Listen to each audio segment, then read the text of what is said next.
Hello everyone, welcome back. आज हम लोग डिस्कस करने वाले हैं टीसीएस एनक्यूटी जो हायरिंग है उसका सिलेक्शन प्रोसेस क्या रहने वाला है from starting till eligibility criteria से लेकर till the joining date we are going to discuss. Okay. और ये जो हायरिंग होता है दो स्टूडेंट हुई डूइंग बीटेक और एमटेक और एमएससी या एमसीए, कोई भी इन चारों एजुकेशन में से कोई भी अगर किए हैं और वो अगर फाइनल ईयर में हो या पास आउट हो चुके हो तो they are eligible to do that. Okay. तो कोई भी अगर बी बीटेक है और एम ई एम टेक किया है और एमएससी और एमसीए किया है तो they can apply for that. Okay. Now बात करते हैं एलिजिबिलिटी क्राइटेरिया का। तो एलिजिबिलिटी क्राइटेरिया फर्स्ट बात करते हैं एजुकेशन। एजुकेशन जो है पे आपका full time graduation and past and post graduation, मतलब या तो बी बीटेक किए हो और एम ई एम टेक।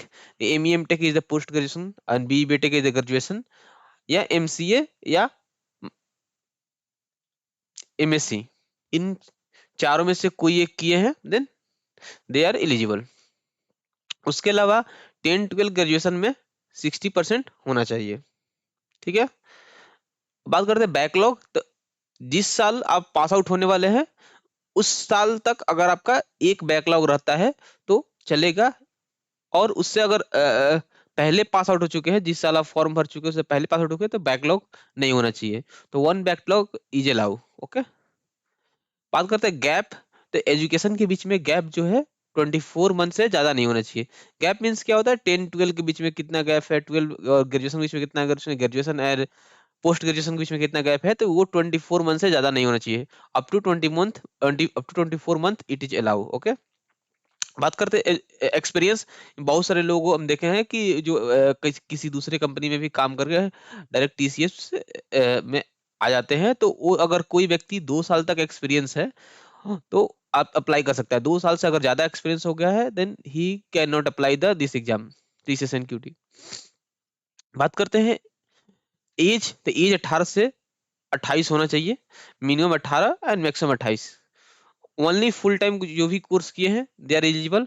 अगर 10th आप एनआईओएस बोर्ड से किए हैं then also you are eligible.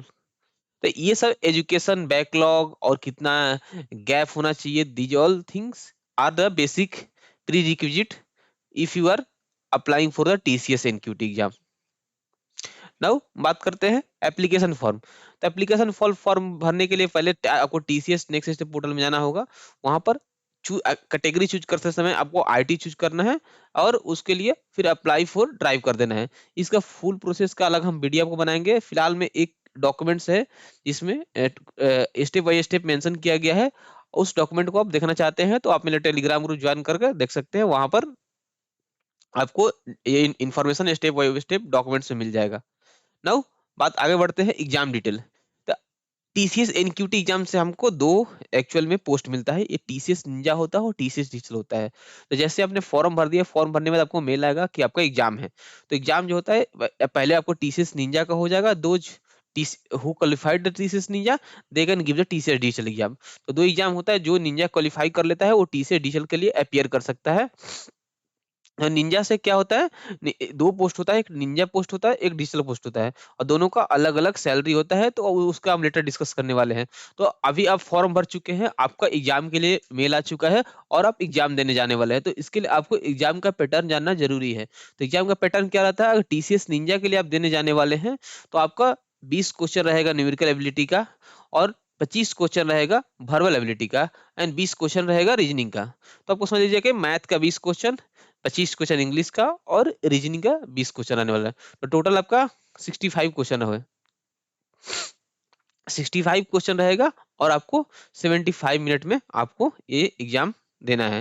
लेकिन मेन पॉइंट है कि 3 सेक्शन है, मैथ रीजनिंग और इंग्लिश, तीनों का डिफरेंट डिफरेंट टाइमिंग होता है। तो for each section we have 25 minute. 25 minute आपको न्यूमेरिकल एबिलिटी का मिलेगा, 25 मिनट मिलेगा आपको वर्बल एबिलिटी का, एंड 25 मिनट मिलेगा आपको रीजनिंग एबिलिटी का। टोटल 75 मिनट होता है, और आपको 65 क्वेश्चन आपको देना होता है टीसीएस निंजा में। फिर इसका एक कट ऑफ निकलता है, उस कट ऑफ अगर क्वालिफाई कर लेते हैं, कट ऑफ डिपेंड करता है हाउ मच स्टूडेंट है prepared in the appeared in the exam. उस कट ऑफ क्वालिफाई कर लेते हैं देन आपको मेल आता है इंटरव्यू का। उसके बाद आप चाहे तो टीसीएस डिजिटल एग्जाम भी दे सकते हैं। तो टीसीएस डिजिटल एग्जाम का पैटर्न क्या होता है, 10 क्वेश्चन पूछता है आपको न्यूमेरिकल एबिलिटी का, उसको आपको 20 मिनट्स में आपको देने होते हैं।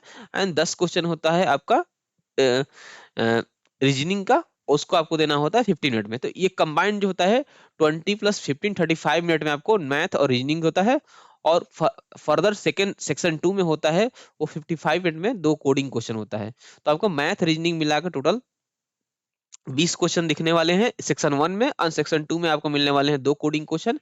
और ये टोटल 90 मिनट में आपको देना होता है एग्जाम, ठीक है। तो आपने टीसीएस निंजा एग्जाम दे दिया, डिजिटल भी दे दिया। जो व्यक्ति निंजा क्वालिफाई किया है, फर्दर उसको मेल आता है कि आप निंजा क्वालिफाई कर चुके हैं, आप इंटरव्यू के लिए बैठ सकते हैं। फर्दर आपको इंटरव्यू के लिए बुलाया जाएगा। तो आइदर इंटरव्यू के लिए आपको लोकेशन बुलाया सकता है क्योंकि कोविड 19 खत्म हो चुका है, या तो आपको बोला सकता है कि ऑनलाइन लिंक आएगा जहां पर आप लिंक को ज्वाइन करके आप इंटरव्यू दे सकते हैं। तो इंटरव्यू में मेनली दो, या तो आपको फर्स्ट पहले टेक्निकल होगा देन एचआर होगा, या तो मेनली वो लोग प्रेफर करता है कि एक ही राउंड में टेक्निकल एचआर दोनों ले ले। एक व्यक्ति टेक्निकल पूछेगा, एक व्यक्ति एचआर पूछेगा, 2 या 3 व्यक्ति रहता है वो लोग। और उससे आपको basic technical question and basic HR question आपसे पूछे जाएंगे। इसका एक अलग सीरीज हम चालू करने वाले हैं, जो टेक्निकल एचआर क्वेश्चन को लेकर आपको डिटेल में उसका एक वीडियो बनाएंगे, क्योंकि I will make a different video on that.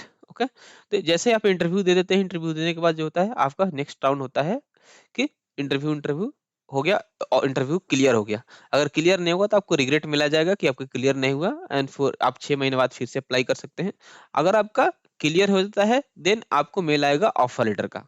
तो ऑफर लेटर में क्या होने वाला है, ऑफर लेटर में आपका लिखा रहेगा, नाम वगैरह लिखा रहेगा, आपका पूरा डिटेल्स लिखा रहेगा, 10 15 20 पन्ना का रहेगा। उस ऑफर लेटर में आपका लिखा रहेगा पैकेज, लिखा रहेगा कितना पैकेज होगा। तो आप निंजा कैटेगरी के लिए अगर क्वालिफाई हुए हैं इंटरव्यू, तो आपका जो है 3.36 एलपीए, मतलब 3,36,000 रुपये आपका रहने वाला है साल का। और आपको हाथ में काट छाट का मंथ में स्टार्टिंग में आपको मिलेगा 22 से 23 हजार रुपया आएगा, ठीक है। बात करने वाले हैं डिजिटल कैटेगरी। अगर अगर फर्दर दूसरा एग्जाम स्टेज 2 क्लियर करके और फिर स्टेज 2 का इंटरव्यू क्लियर करते हैं, देन आपका जो पैकेज मिलने वाला है वो 7 लाख पर एनम मिलने वाला है। और हाथ में आपको काट छाट के 50 हजार इन हैंड मिलने वाला है। तो ये रहा दोनों का सीटीसी कितना मिलने वाला है for the Ninja and for the digital. Okay, now आपको ऑफर लेटर मिल गया। ऑफर लेटर को आपको टीसीएस नेक्स्ट स्टेप पोर्टल में लॉग इन करके आपको वहां पर ऑप्शन आएगा एक्सेप्ट करने का, तो आपको ऑफर लेटर एक्सेप्ट कर लेना है। फर्दर आपको वेट करना है फॉर द नेक्स्ट प्रोसेस। कुछ दिन बाद you will get the mail from them कि this is your joining date, और आपको ज्वाइनिंग डेट के लिए आपको बुलाया जाएगा। but in between joining date and in between the offer letter we have some formalities to document verification। तो इस बीच में आपका डॉक्यूमेंट वेरिफिकेशन कुछ होगा। डॉक्यूमेंट वेरिफिकेशन में क्या होता है, कुछ कुछ non criminal affidavit, gap certificate, और ऑफर लेटर ऑफ साइन, उसके अलावा कुछ एग्रीमेंट पर साइन, दिस ऑल थिंग वो लोग करवाता है। और फर्दर वो डॉक्यूमेंट को आपको अपलोड कर देना है टीसीएस नेक्स्ट स्टेप पोर्टल में। वहां थर्ड पार्टी होता है, उस डॉक्यूमेंट को अप्रूव करेगा। After approving document you will be ready for your joining. अगर इनकेस आपका डॉक्यूमेंट रिजेक्ट होता है देन आपको दोबारा अप्रूव करने के लिए वहां पर ऑप्शन आएगा एंड आप बताएगा रिजेक्शन रीजन क्या है। फर्दर आपका ज्वाइनिंग के लिए आप रेडी हैं, क्योंकि आपका सारा डॉक्यूमेंट अप्रूव हो चुका है, सब कुछ हो चुका है। अब ज्वाइनिंग के लिए ना, तो ज्वाइनिंग के दिन क्या होता है, ज्वाइनिंग के दिन आपको ज्वाइनिंग से 1-2 दिन पहले अगर आपका घर से ही ज्वाइनिंग होने वाला है, जो कि आजकल टीसीएस में नहीं हो रहा है, तो अगर घर से होने वाला है तो आपको जो है एक वेबएक्स लिंक आएगा जहां पर आपको ज्वाइन करना होगा ज्वाइनिंग के दिन। और उस दिन आपको कुछ ट्रेनिंग वगैरह बताया जाएगा, कैसे क्या करना है, फॉर्मेलिटीज वगैरह कुछ कुछ होगा, ठीक है। उसमें बहुत सारे लोग कॉल में ज्वाइन करेंगे, आपको जनरल इंस्ट्रक्शन दिया जाता है उस कॉल में। नाउ अगर ऑफिस में होने वाला है तो आपको लोकेशन के दिया जाएगा कि कहाँ रिपोर्ट करना है, वहां उस लोकेशन को जाना है। वहां पर बताइएगा कि मेरा ज्वाइनिंग है, तो वहां पर आपको टेम्पोररी एक्सेस दिया जाएगा और फर्दर वहां पर आपका ट्रेनिंग चलेगा। तो ये ट्रेनिंग करीब करीब 1 वीक तक चलेगा। 1 वीक ट्रेनिंग होने के बाद आपको फर्दर आपको प्रोजेक्ट के लिए एलोकेट कर जाएगा, फिर आपका फाइनल नॉर्मल तरीका से आप अपना काम करना चालू कर दीजिएगा। तो ये पूरा प्रोसेस रहा from the starting to end, कि आपका कौन कौन लोग एलिजिबल हैं, कौन कौन लोग फॉर्म भर सकते हैं, और till the joining date what will be the step, क्या एग्जाम प्रोसेस होगा, क्या रुपया मिलेगा, सब कुछ एवरीथिंग डिस्कस हुआ। तो होप आपको सारा चीज क्लियर हो। कोई डाउट हो you can comment me, you can send me email eight learnandpassofficial@gmail.com। अभी तक चैनल पर मेरे नए हैं तो चैनल को सब्सक्राइब कीजिए। Thank you all.